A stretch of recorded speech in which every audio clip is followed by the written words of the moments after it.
Hey guys, welcome to NewzoTech. In today's video, I am gonna tell you that how you can use Windows 11 in your system without installing it. So let's begin today's video.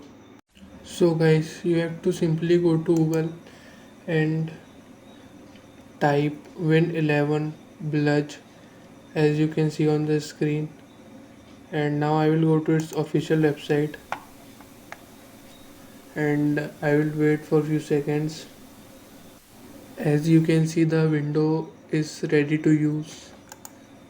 So here simply I will type anything, it will get open. Here you can use Microsoft Edge and other things. For example, you can see on the screen.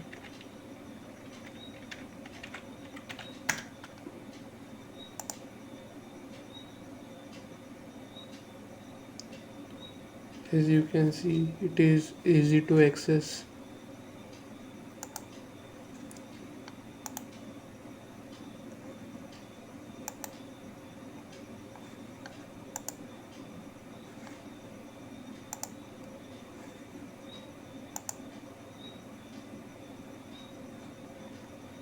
And you can easily use Windows 11 without installing it in your system.